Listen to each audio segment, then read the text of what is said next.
El mundo no es como te han contado. Hay historias que te calan hasta los huesos, y entonces tu vida cambia para siempre. Estoy aquí para mojarme de verdad. Estoy aquí para contarte lo que he descubierto en mis viajes y en mis investigaciones. Me llamo Lourdes Gómez y esto es lo que te contaría en una noche de lluvia.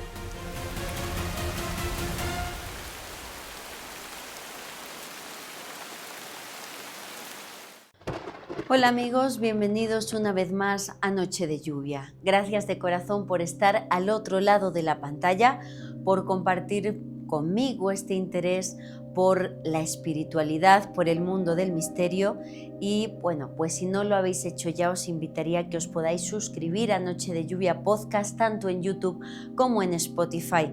Un gesto sencillo, completamente gratis, con el que nos ayudáis muchísimo al equipo de Noche de Lluvia para poder seguir generando información de calidad sobre estos temas fronterizos del conocimiento actual.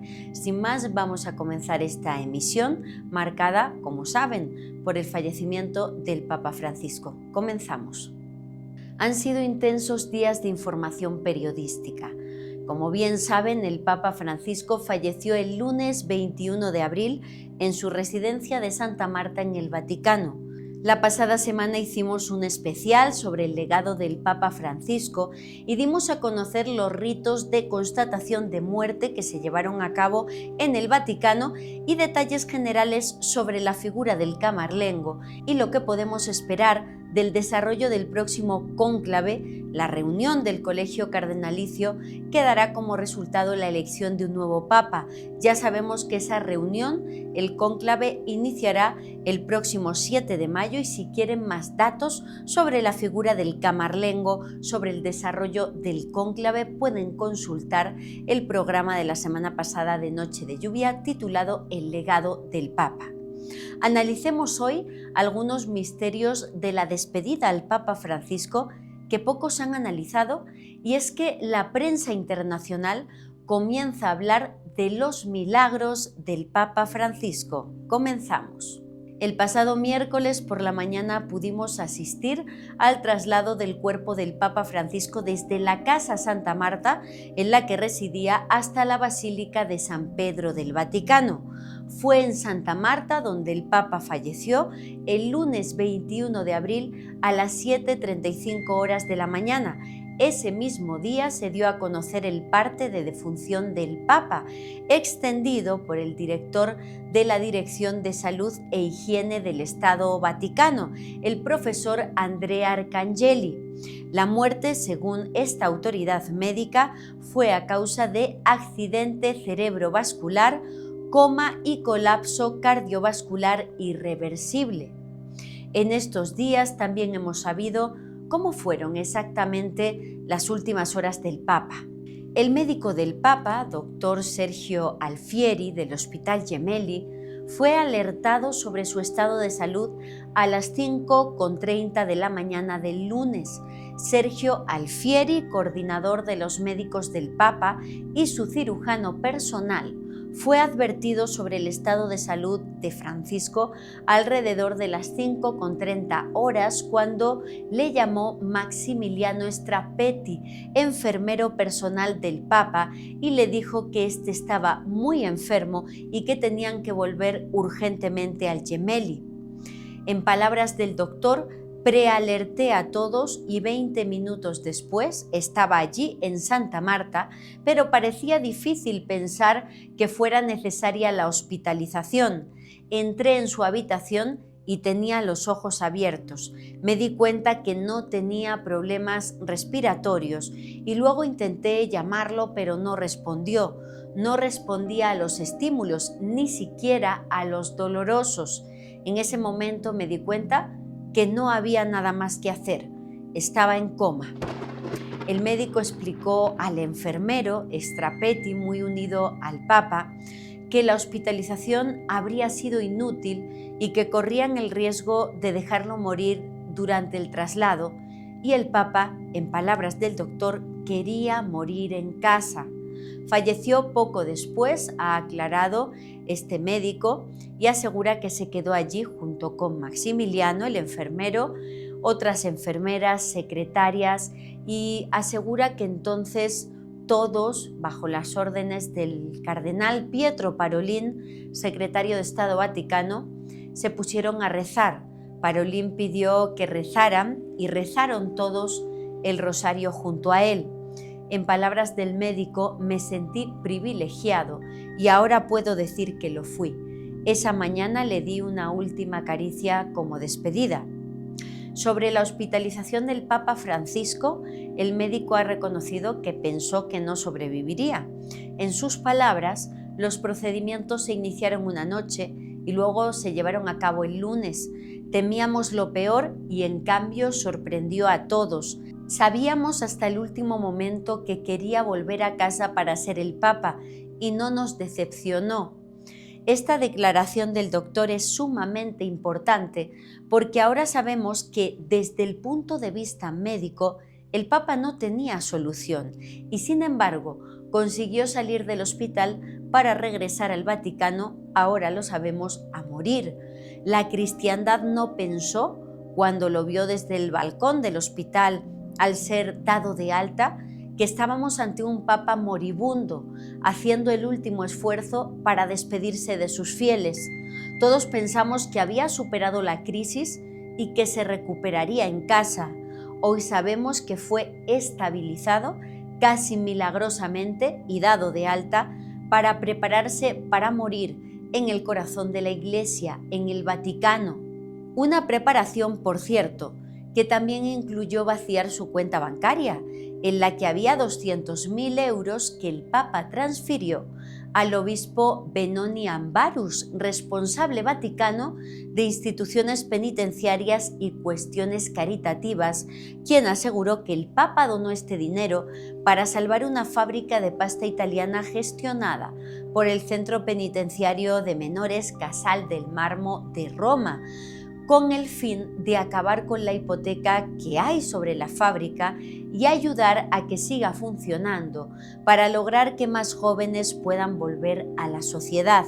Muchos dijeron, al ver las primeras imágenes del Papa después de la hospitalización, que no era el Papa, que murió en el hospital, que con todo respeto, ese anciano hinchado y deformado no era el Papa Francisco. No tuvieron en cuenta que la medicación que le estaban poniendo para resistir, a base de elementos como corticoides, desde el punto de vista médico provoca esa deformación, esa hinchazón que observábamos en el Papa.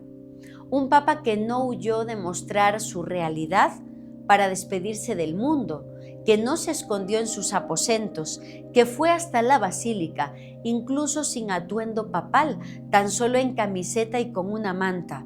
Un Papa que intentó salir varias veces para despedirse del mundo. El Papa, ahora lo sabemos, fue a casa a morir. Posiblemente sabía que su bendición Urbi et Orbi el pasado domingo 20 de abril sería la última y por eso, a pesar de sentirse sin fuerzas, tuvo el deseo de hacer ese día el último paseo en el papamóvil en la plaza de San Pedro.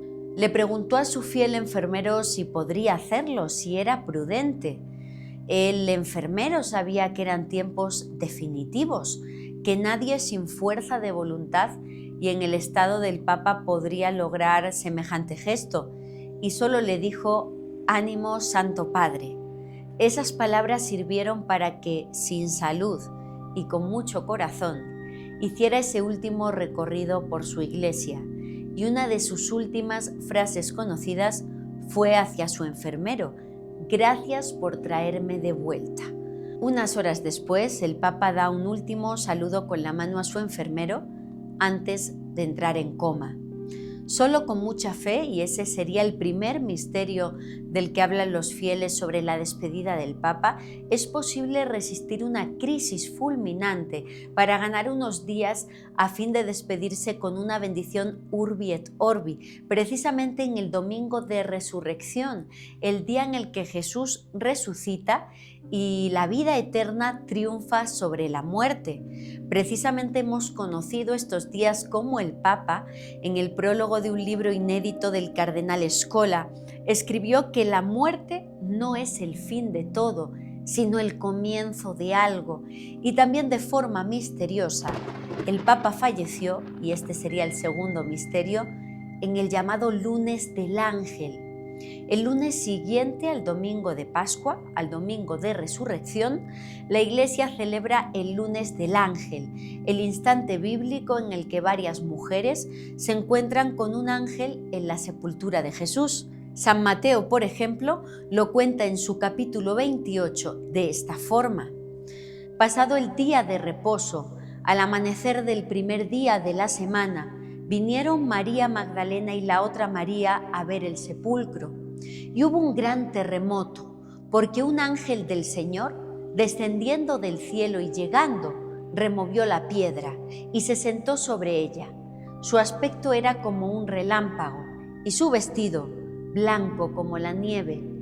Y de miedo de él los guardias temblaron y se quedaron como muertos. Mas el ángel, respondiendo, dijo a las mujeres: «No temáis vosotras, porque yo sé que buscáis a Jesús, el que fue crucificado. No está aquí, pues ha resucitado, como dijo. Venid, ved el lugar donde fue puesto el Señor, e id pronto y decid a sus discípulos que ha resucitado de los muertos, y he aquí, va delante de vosotros a Galilea. Allí le veréis, he aquí os lo he dicho». Poca gente lo sabe, porque no tienen memoria histórica o porque no han profundizado en la vida del Papa Francisco, pero el Papa falleció precisamente en el día que él predicó durante todo su papado el triunfo del bien sobre el mal.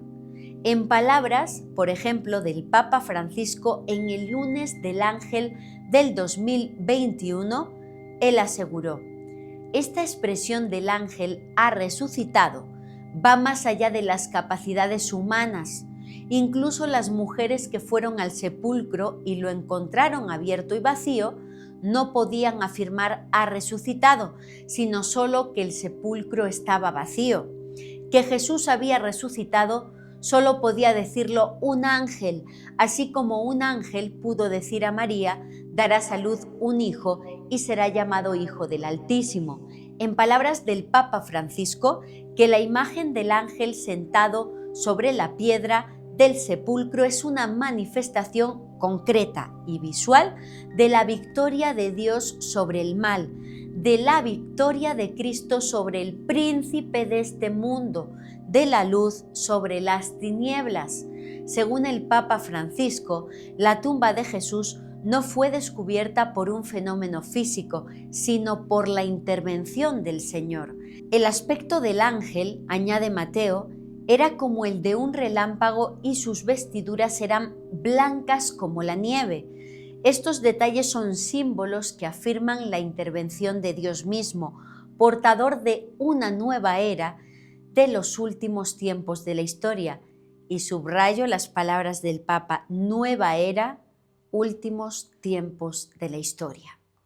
El Papa Francisco falleció el lunes del ángel, el segundo misterio del que hoy vamos a hablar, precisamente el día que él pensaba, repito, que se cumple el triunfo del bien sobre el mal, de Dios frente a Satanás. Y continuando con esos enigmas de la despedida al Papa Francisco, tenemos que hablar de otro aspecto en el que nadie ha profundizado lo suficiente estos días: la decisión de enterrarse en Santa María la Mayor, una de las 4 basílicas papales de Roma. Hablemos ahora del gran misterio, incluso del milagro que rodea esta decisión. El lunes 21 de abril, día del fallecimiento del Papa, fue dado a conocer por el Vaticano el testamento del Papa Francisco. El documento fue redactado por él, por Jorge Mario Bergoglio, en su residencia en Santa Marta el 29 de junio de 2022.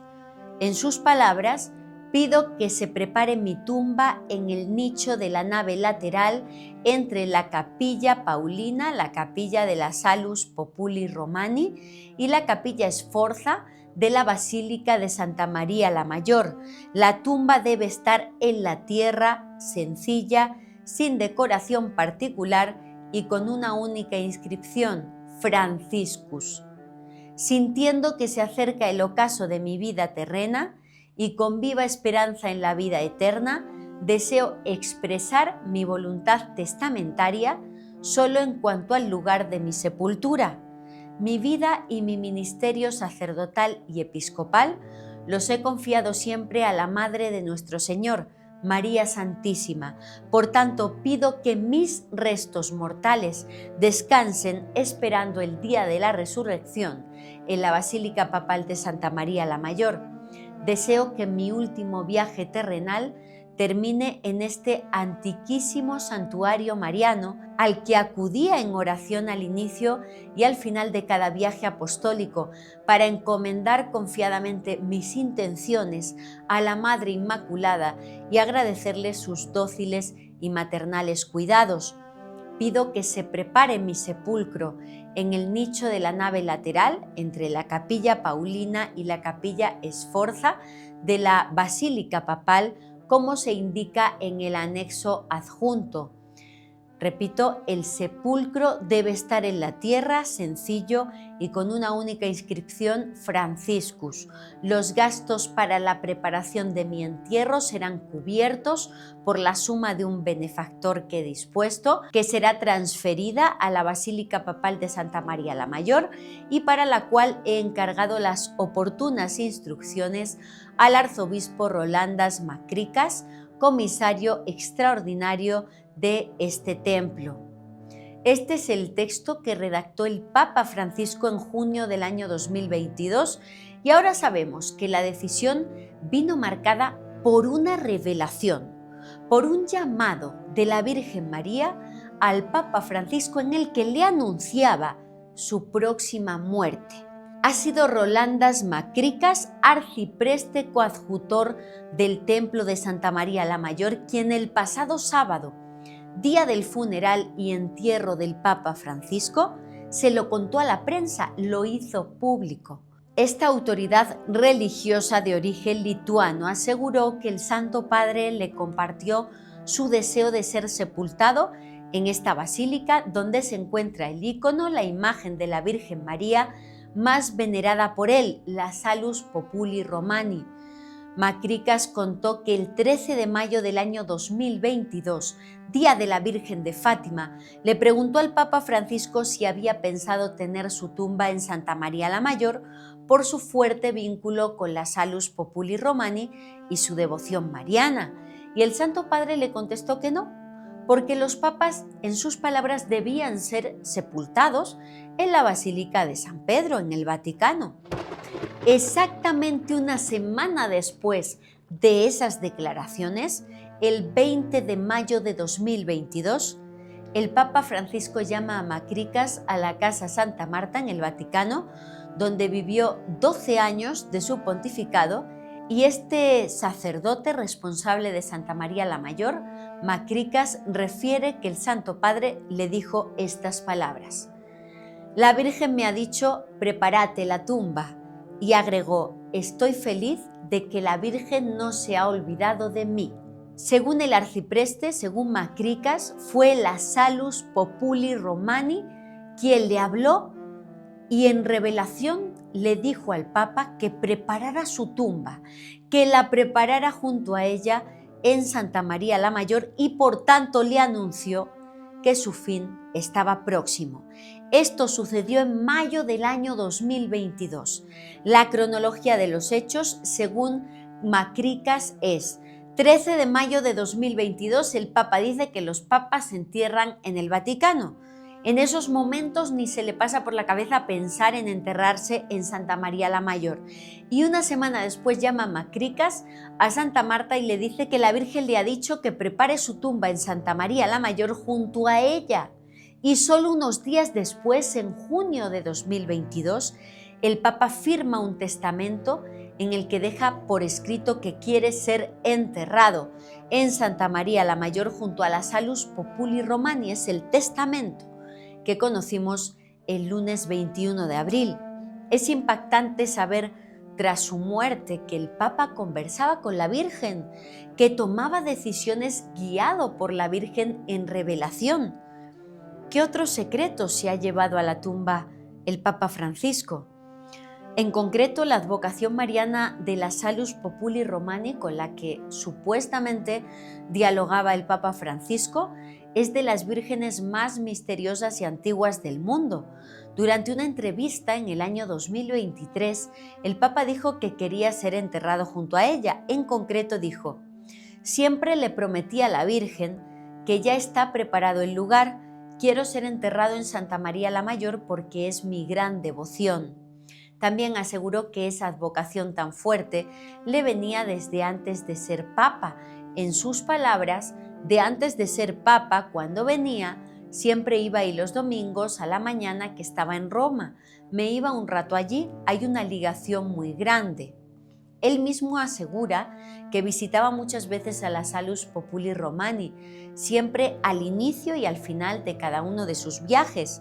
La última visita conocida la hizo el pasado 12 de abril, víspera del Domingo de Ramos, para rezarle a su amada Salus Populi Romani, más o menos una semana antes de su fallecimiento. Salus Populi Romani significa en español protectora del pueblo romano.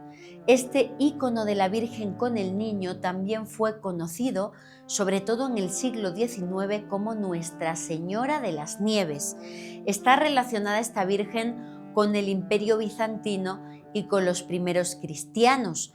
Desde el punto de vista católico, la Basílica Papal de Santa María la Mayor alberga el ícono mariano más importante del mundo, la Salus Populi Romani.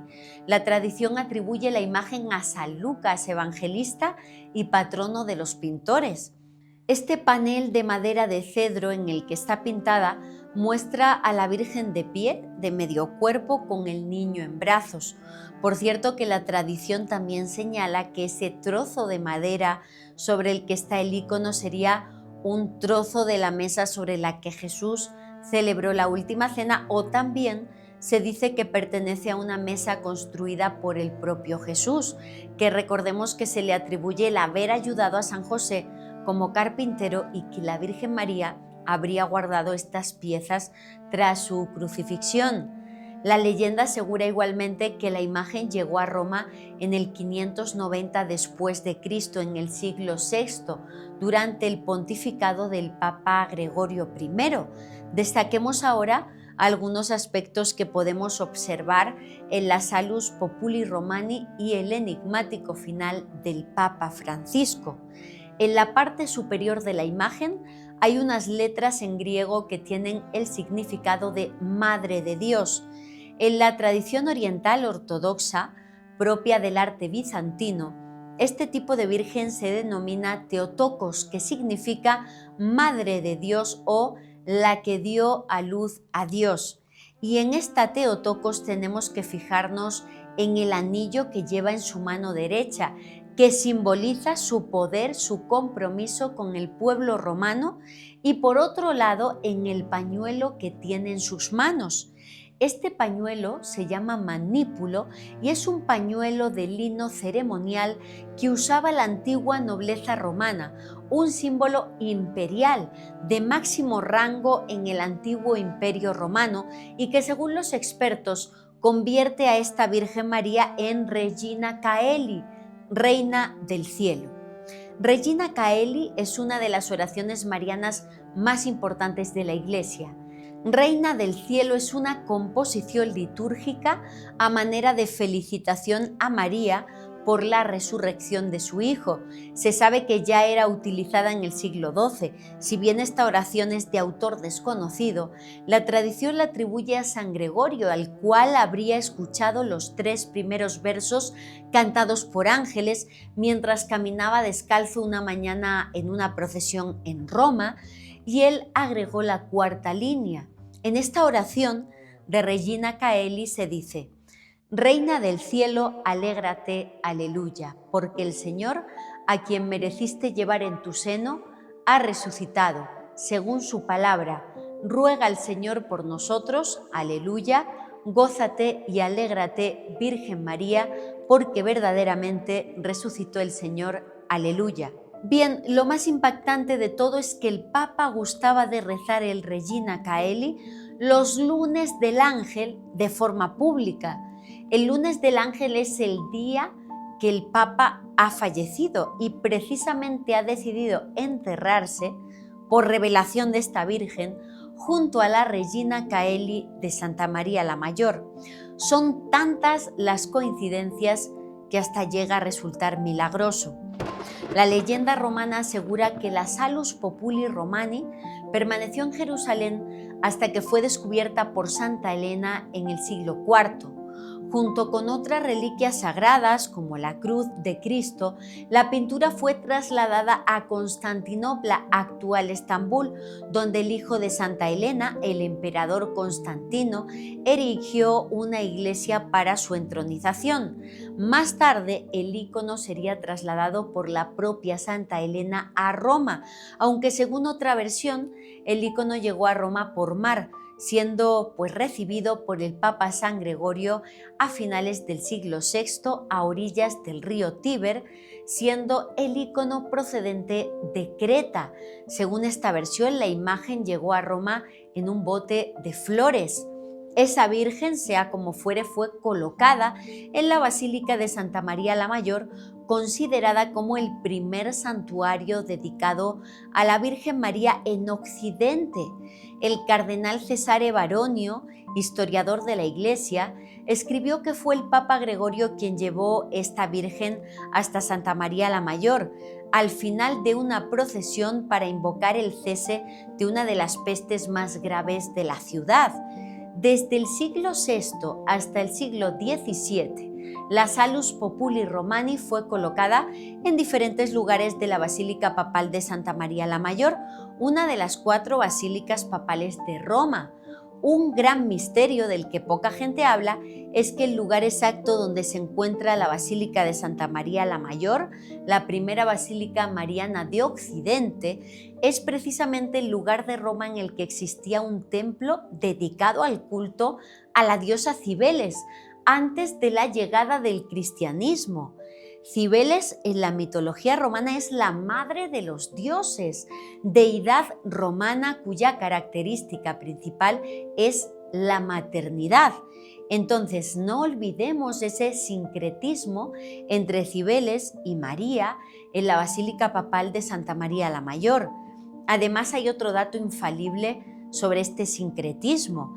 La frase que da nombre a esta Virgen, Salus Populi Romani, o salud o bienestar del pueblo romano, es una frase anterior al cristianismo, usada en los rituales paganos de la antigua República Romana.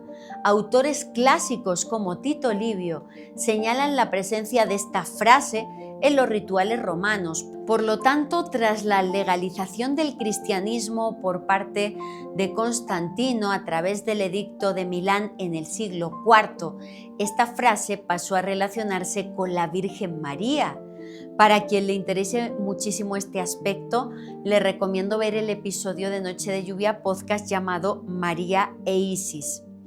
Continuando con nuestro relato, según la leyenda, el Papa Liberio encargó la construcción de la Basílica de Santa María la Mayor, también llamada Basílica Liberiana, hacia el 360, es decir, hacia el siglo IV.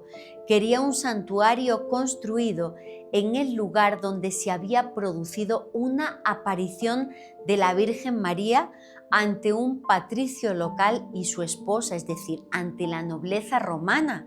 Según la tradición, ellos carecían de heredero y la Virgen en sueños les dijo que les indicaría dónde construir un templo.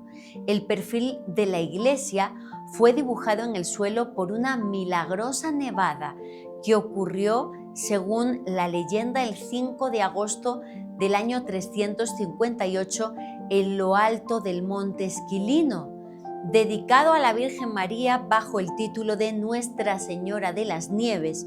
Los católicos locales conmemoraban el milagro en cada aniversario, lanzando pétalos de rosa blanca desde la bóveda durante la misa festiva. Sobre la iglesia precedente, erigida según la tradición por Liberio, el Papa Sixto III construyó en el siglo V una iglesia dedicada al culto a la Virgen poco después de haberse afirmado el dogma de la maternidad divina de María en el Concilio de Éfeso. De hecho, este Papa Sixto III construyó en esta basílica una gruta de la Natividad similar a la de Belén, donde se colocaron las reliquias de la Santa Cuna. Así como lo escuchan, en Santa María la Mayor, la basílica donde se ha enterrado el Papa, se custodian 5 palos de madera de sicomoro que la Iglesia afirma que formaban parte del pesebre en el que fue colocado el niño Jesús. La Iglesia también asegura que están datados estos maderos científicamente en época de nacimiento de Jesús. Actualmente se guardan en un relicario de cristal de roca con forma de cuna. Desde el siglo XVI hasta la fecha, la Salus Populi Romani se guarda en la Capilla Paulina de Santa María la Mayor, un encargo del Papa Paulo V y el lugar donde ahora descansan los restos del Papa Francisco en compañía de la Virgen que le pidió que su tumba estuviera allí, muy cerquita de ella. No está exactamente el Papa en la Capilla Paulina, porque el Papa Francisco no quería que la gente le visitara a él en vez de a la Virgen. La tumba del Papa está en un lateral y cerca también del altar de San Francisco, por quien el Papa eligió su nombre, por lo que el espacio es perfecto. A nivel científico, la Salus Populi Romani está datada en torno al siglo V, aunque los estudios de carbono no son infalibles a causa de la manipulación sufrida por este tipo de piezas religiosas a lo largo de la historia. La leyenda la atribuye a San Lucas y es una imagen rodeada de milagros, desde el último, hablar con el Papa Francisco, hasta el primero, librar a Roma de una terrible peste. Y en todos estos años, el pueblo romano asegura que ha seguido obrando milagros. La tradición señala que en el siglo VI el Papa San Gregorio Magno lleva a la Salus Populi Romani por las calles de Roma para implorar el fin de la peste negra. La leyenda dice que cuando iban con la imagen por la zona del castillo San Angelo, se escucha un coro celestial cantando el Regina Caeli. Al rogarle el Papa a la Virgen por la salud de la ciudad, vio sobre la cima del mausoleo al arcángel San Miguel envainando la espada de la venganza en señal de que la plaga había terminado. Más adelante, en el siglo XVI, el Papa V oró ante ella para implorar la victoria en la batalla de Lepanto. En el siglo XIX, el Papa Gregorio XVI oró ante este ícono para pedir el final de una epidemia de cólera. Pío XII le rindió homenaje y coronó a la Salus Populi Romani como reina del mundo. Los papas Pablo VI, Juan Pablo II y Benedicto XVI también han honrado a esta Virgen con visitas personales y celebraciones litúrgicas. De hecho, son 8 papas, contando con el Papa Francisco, los que están enterrados en Santa María la Mayor. En el caso muy particular del Papa Francisco, lo primero que hizo como Papa en su primer día de pontificado fue visitar la Basílica de Santa María la Mayor y realizar una ofrenda floral a la Salus Populi Romani. En esos momentos nadie fue consciente de la enorme relación entre esta Virgen y los jesuitas, la congregación de la que venía el Papa Francisco. San Ignacio de Loyola, fundador de la Compañía de Jesús de los jesuitas, a la que perteneció el Papa, celebró su primera misa la noche de Navidad de 1538, precisamente en Santa María la Mayor, cerca de las reliquias del pesebre y de la Salus Populi Romani. Asimismo, y quizá a causa de esta primera misa de San Ignacio de Loyola en Santa María la Mayor, los jesuitas acompañaron sus primeras misiones con reproducciones de este ícono y a la fecha sigue siendo muy venerado por ellos. Y eso el Papa Francisco lo ha llevado por bandera hasta sus últimas consecuencias, enterrándose junto a esta Virgen tan importante. Asimismo, en el año 2018 encargó a los museos vaticanos su restauración. mientras que en el año 2013, en concreto el 7 de septiembre de 2013, el icono original fue llevado a la Plaza de San Pedro por petición del Papa por motivo de la vigilia de oración por la paz en Siria, y volvió a llevar a esta Virgen a la Plaza de San Pedro en octubre de 2018 por el Jubileo Mariano del Año de la Misericordia, y quizá la salida más importante de la Salus Populi Romani durante el papado de Francisco fue en el año 2020 con motivo de la pandemia. El 27 de marzo de 2020, el icono fue nuevamente llevado a San Pedro para presidir la bendición Urbi et Orbi al mundo del Papa con motivo de la pandemia. Cuando siempre hemos dicho que el Papa estaba completamente solo en la plaza aquella Semana Santa, lo cierto es que le acompañaba su venerada y milagrosa Virgen, la que la tradición asegura que ya había librado de la peste a Roma y la que Francisco sentía que podía ayudar al mundo a salir de aquel oscuro trance. Otro misterio muy importante que se ha pasado por alto estos días lo encontramos en la tumba del Papa Francisco, la tumba en la que fue enterrado el pasado sábado en un acto que tuvo lugar a puerta cerrada, un rito de inhumación que duró media hora y que, como ordena la ley pontificia, fue presidido por el camarlengo cardenal Kevin Farrell, responsable del Vaticano durante el periodo de sede vacante, el periodo que se da entre el final de un papado y el comienzo de otro. El acto duró media hora y se cumplió todo lo que decidió el Papa: un nicho sencillo en el suelo en Santa María la Mayor, en el que solo pusiera su nombre, Franciscus. Sin embargo, en las primeras imágenes difundidas por el Vaticano sobre su tumba, destacan dos misterios de los que nadie ha hablado. En primer lugar, una rosa blanca. Las rosas blancas estuvieron en presencia del Papa en su nicho, un nicho que, por cierto, está elaborado con mármol de Liguria, región italiana de la que provenían los antepasados del Papa, y también hubo rosas blancas cuando su cuerpo entró en Santa María la Mayor y unos niños se encargaron de llevar rosas blancas al altar del templo, y rosas blancas tenían también los invitados especiales que recibieron al Papa en la puerta de Santa María la Mayor, un grupo de unos 40 migrantes, presos, personas transexuales, personas en situación de calle, es decir, personas juzgadas por la sociedad que tenían un lugar preferencial para el Papa, y ellos allí estaban portando rosas blancas, esperando en silencio la llegada de los restos del Papa en las escaleras de acceso a la Basílica Romana, allí formando una suerte de guardia de honor. Dentro del recinto vallado del templo presentaron por última vez sus respetos a un pontífice que los tuvo presentes hasta su muerte. ¿Y por qué las rosas blancas? Por la devoción del Papa Francisco a Santa Teresa de Lisieux, o Santa Teresita del Niño Jesús, una carmelita descalza, doctora de la Iglesia que vivió en el siglo XIX y patrona universal de las misiones.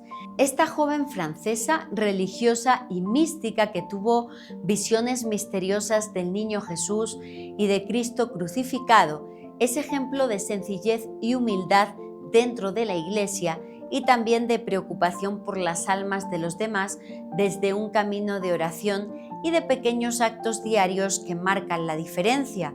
El Papa Francisco se sentía muy cercano a su ejemplo y aseguraba que a ella le confiaba sus problemas, pidiéndole en su palabra no que lo resolviera, sino que lo tomara en sus manos y le ayudara a aceptarlo.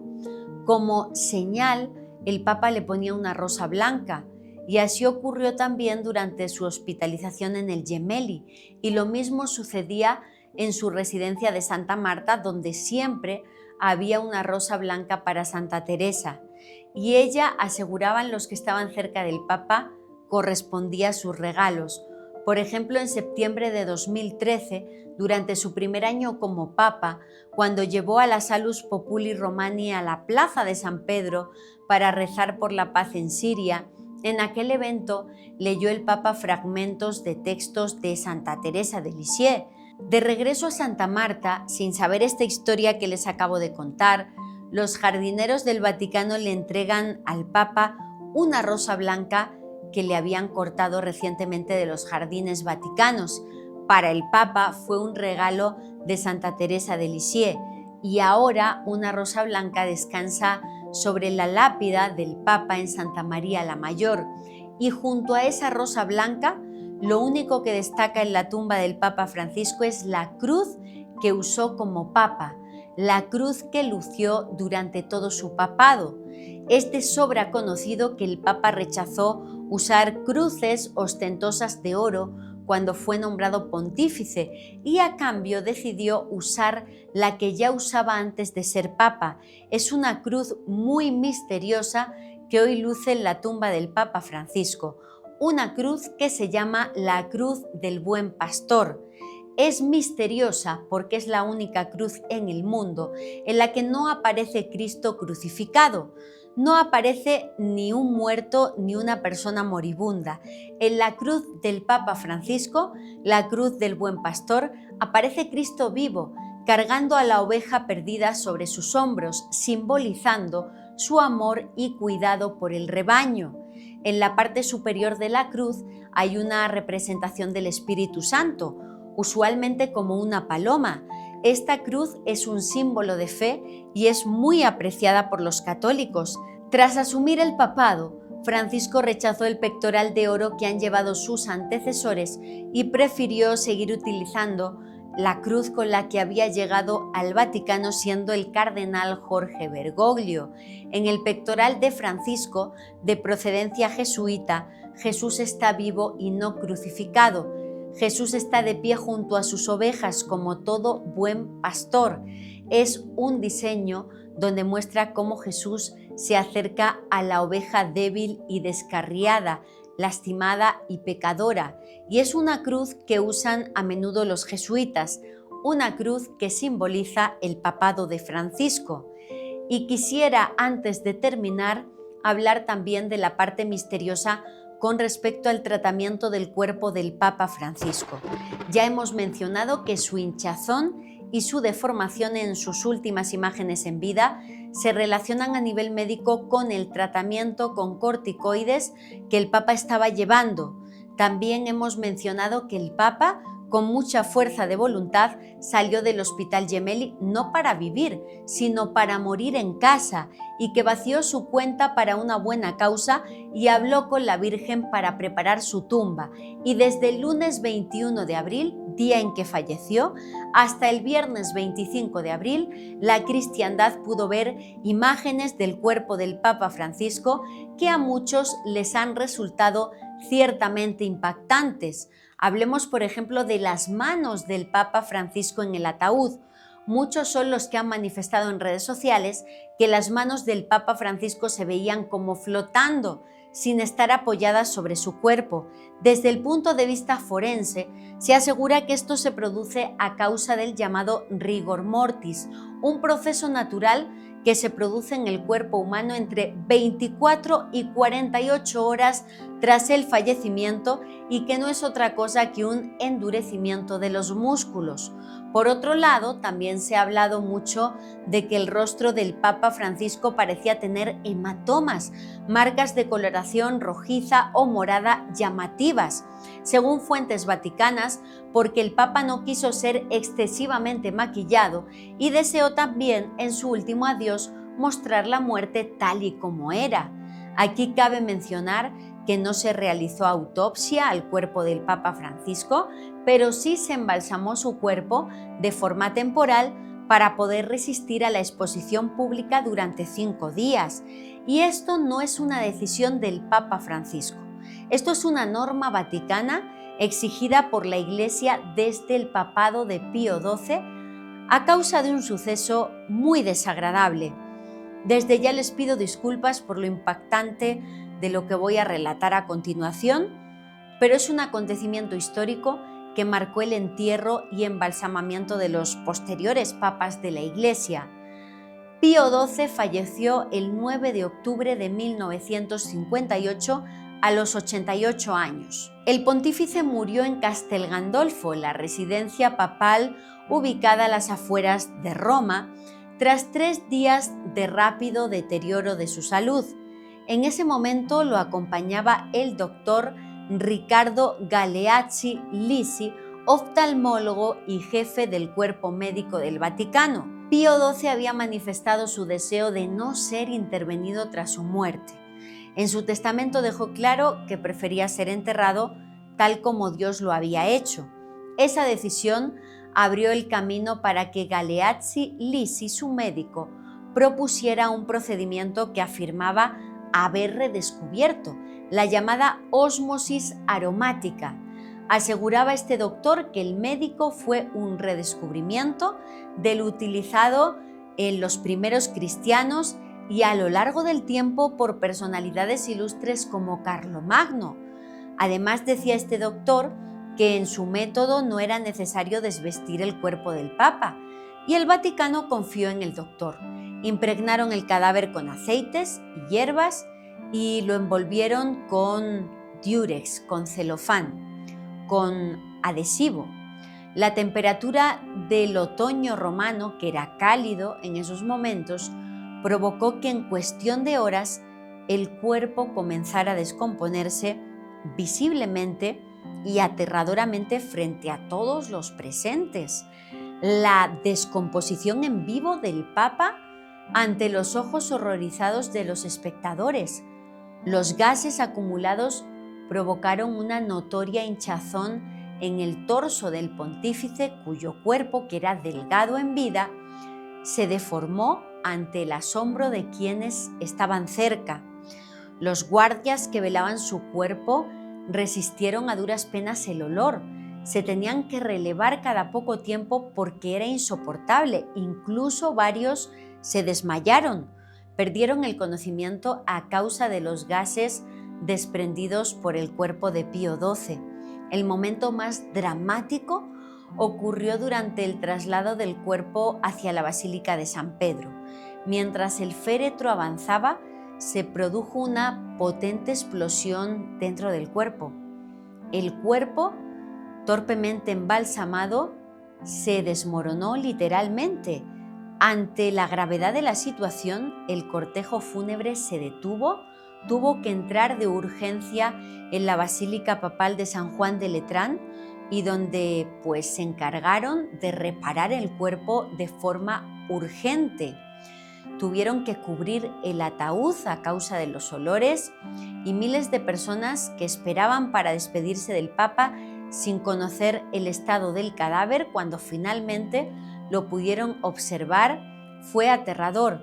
Aseguran las fuentes de la época que se había ennegrecido, que se había desprendido, una disculpa por los datos, el tabique nasal, y que los músculos faciales se retraían, los dientes sobresalían en una especie de sonrisa espeluznante. Debido a ello, tuvieron que crear de urgencia una máscara de cera para que aguantara la exposición pública hasta el entierro. Después de esta situación tan sumamente traumática, el Vaticano obligó y obliga a todos los cuerpos de los papas a que sean embalsamados temporalmente para que sean presentados ante los fieles en su despedida con el respeto que merecen. En el caso del Papa Francisco, ha trascendido por fuentes vaticanas que se realizó un proceso de tanatopraxia en el que se le da un lavado y una desinfección al cuerpo, que incluye el afeitado del vello facial. Todo ello persigue la eliminación completa de bacterias, también la extracción de la sangre del cuerpo, de forma que se consigue ralentizar la descomposición, y se inyecta una solución para ayudar a preservar los tejidos. Es una técnica efectiva de conservación menos invasiva y combinada, desde luego, con el deseo del Papa Francisco de no ser maquillado. Y así es como hemos visto el cuerpo del Papa Francisco. Lo vimos por primera vez en la capilla de Casa Santa Marta, donde residía el Papa y donde tuvo lugar el rito de constatación de muerte el pasado lunes, día de su fallecimiento, día en el que el camarlengo Kevin Farrell presidió ese certificado de su muerte y colocación de su cuerpo en el ataúd de madera y zinc. Y por cierto, nadie ha hablado de la importancia de la capilla de Santa Marta, el lugar en el que el Papa fue velado desde el lunes al miércoles, de forma privada, por miembros del Vaticano y familiares, el lugar en el que el Papa Francisco celebraba misa todos los días por la mañana. En esas misas, el Papa Francisco recibía a pequeños grupos de fieles y no las preparaba en texto, sino que ahí decía lo que le salía al momento del corazón. Nunca permitió que la prensa vaticana transmitiera estas misas, pero cambió de idea durante la pandemia y en 2020 retransmitió en vivo estas misas para acompañar a todos los fieles y enfermos. Tras ser velado en la capilla de la Casa Santa Marta, el miércoles por la mañana el Vaticano retransmitió en directo la procesión a pie en la que el cuerpo del Papa Francisco, sin tapa en el ataúd, fue trasladado desde Santa Marta a la Basílica de San Pedro. Los cardenales acompañaron el cuerpo en procesión y a su llegada a la Plaza de San Pedro unas 20.000 personas aplaudieron al Papa y recibieron su cuerpo con mucho amor. Desde el miércoles hasta el viernes, unas 250.000 personas, según fuentes vaticanas, pasaron a despedirse del Papa Francisco. Ya en la tarde del viernes, las puertas de la Basílica de San Pedro se cerraron y en privacidad se celebró otro rito fundamental para el entierro de un papa: cerrar su ataúd. En el altar de la confesión, el rito fue presidido por el cardenal camarlengo Kevin Farrell. Estuvieron presentes algunos familiares del Papa. Durante el rito, el maestro de las celebraciones litúrgicas, Monseñor Diego Rabelli, leyó el acta, que fue colocada después en el féretro al fin de la celebración, un escrito en el que se destacan las virtudes del Papa Francisco y los puntos más importantes de su pontificado. Se trata de un rito privado, en presencia de distintas autoridades de la Iglesia, en el que se lee el llamado Rogito, un texto en latín con la vida y obra del Papa Francisco. Dicho documento, como os decía, tras su lectura se introduce dentro de un tubo de metal con el sello oficial del Vaticano de Sumo Pontífice, luego se coloca en el ataúd junto a las monedas de su pontificado, 12 monedas de oro, 12 medallas por sus 12 años como Papa y otras tantas de bronce y plata, sumando los meses y días que completaron su papado. Luego de la colocación solemne de un velo blanco sobre el rostro del pontífice, se procedió al cierre del ataúd. Se colocó la cobertura del féretro, donde están la cruz y el escudo papal, y una placa con el nombre del Papa, la duración de su vida y también la de su ministerio petrino, la de su pontificado. En todo momento el cuerpo, tanto en este ritual como desde que falleció, ha sido custodiado las 24 horas por la Guardia Suiza. Y el sábado por la mañana en Italia, en nuestra madrugada americana, asistimos al funeral del Papa Francisco. Unas 200.000 personas pudieron acceder a la Plaza de San Pedro del Vaticano, desde luego de forma completamente gratuita, para vivir en directo y en vivo la despedida al Papa Francisco. En la escalinata de la Basílica de San Pedro se celebró la liturgia presidida por el decano del Colegio Cardenalicio, el cardenal Giovanni Battista Re, junto con 980 concelebrantes entre cardenales, obispos y sacerdotes. Frente al altar, como no podía ser de otra forma, el ícono de la Salus Populi Romani tan querido por el difunto pontífice. La misa funeral se celebró en latín, en presencia de los 980 concelebrantes y también de más de 4.000 sacerdotes. Lo primero que vimos a través de la señal en vivo que nos llegaba desde el Vaticano fue a algunos cercanos al Papa, como su enfermero, besando la caja de madera y dando su última despedida al Papa antes de que sacaran el féretro a la Plaza de San Pedro. Hubo momentos fascinantes, como las oraciones de los fieles en diferentes idiomas o frases impactantes del cardenal Giovanni Battista Re, hablando de la importancia de lo que hizo el Papa Francisco y pidiéndole a Dios que recibiera el alma del Papa. De hecho, el cardenal decano del Colegio Cardenalicio dijo que, al igual que él, pedía constantemente en vida que se rezara por él, que ahora somos nosotros los que pedimos que rece por toda la cristiandad. El momento de tomar la comunión ante tantas personas también fue impactante. Según fuentes vaticanas, había 225 cálices preparados para dar la comunión a los miles de fieles que había en la plaza y unos 80 cálices para los sacerdotes. Al final de la misa, tomaron también protagonismo las iglesias orientales y rindieron homenaje y despedida al Papa más inclusivo y cercano de la historia. Al final, el cardenal Giovanni Battista Re roció con agua bendita y puso incienso en el ataúd. En los funerales católicos, el agua bendita y el incienso son símbolos que representan purificación, oración y conexión con la divinidad.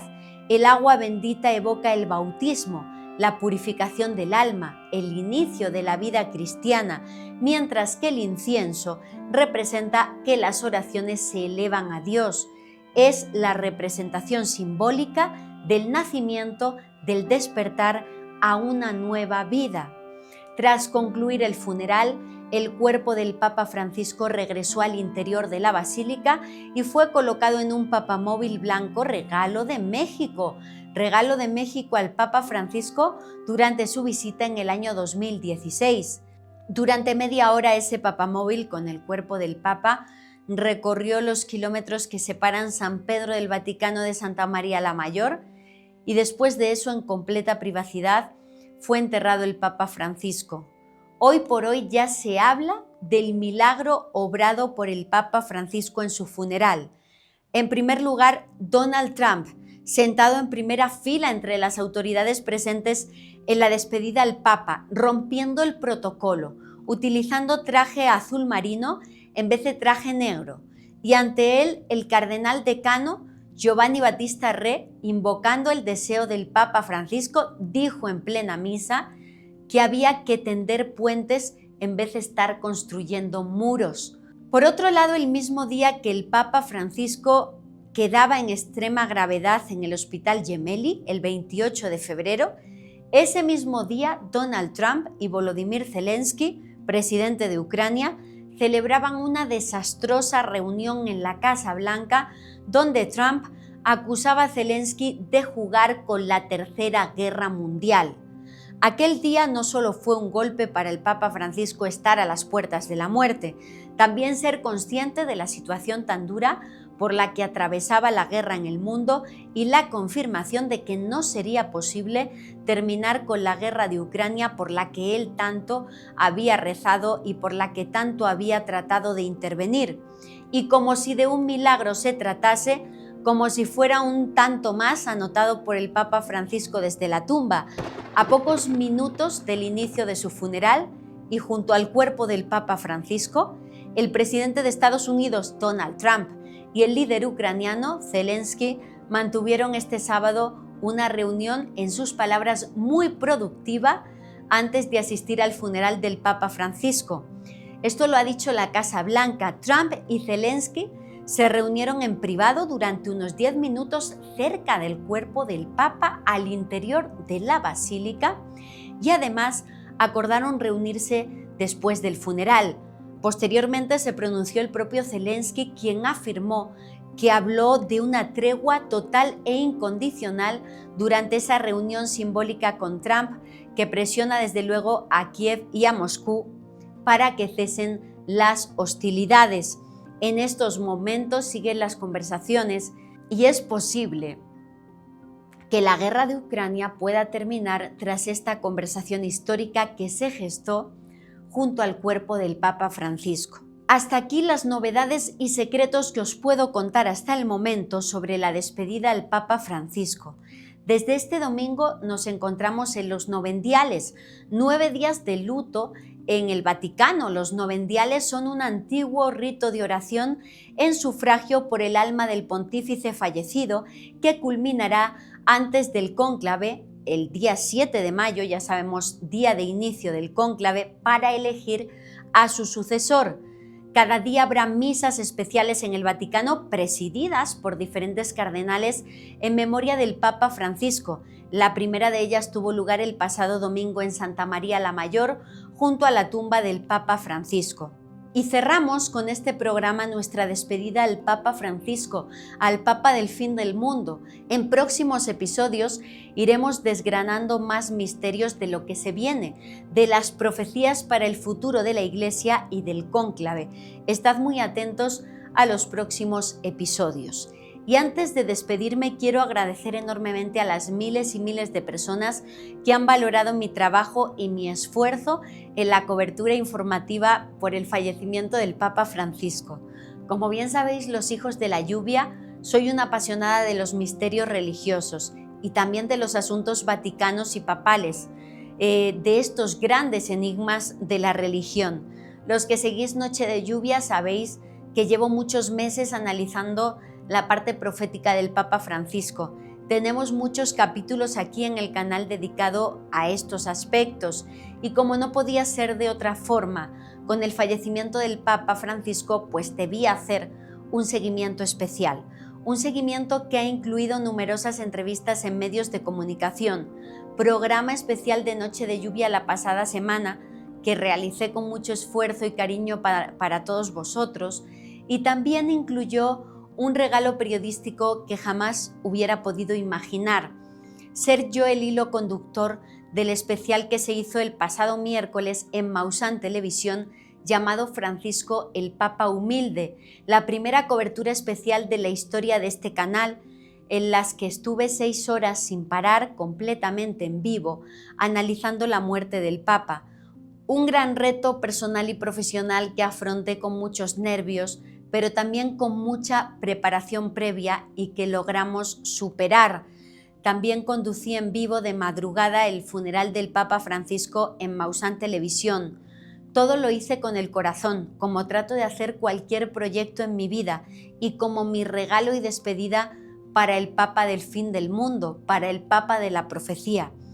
Y las señales siempre están ahí si uno sabe verlas. Cuando terminó el especial de 6 horas del pasado miércoles, estando todavía dentro del foro, del estudio de grabación, cuando recibí la felicitación del director del canal y la persona que ha confiado en mí para esta tarea, Jorge Luis Suxdorf, a quien le agradezco infinitamente que siempre espere lo mejor de mí y siempre cuente conmigo, recuerdo que me puse a llorar, a liberar la emoción y la tensión de tantas horas en vivo. Y mientras salía del foro, yo interiormente pues dije y pensé que ojalá que el Papa lo haya visto, ojalá que le guste lo que hice. Y pedí una señal.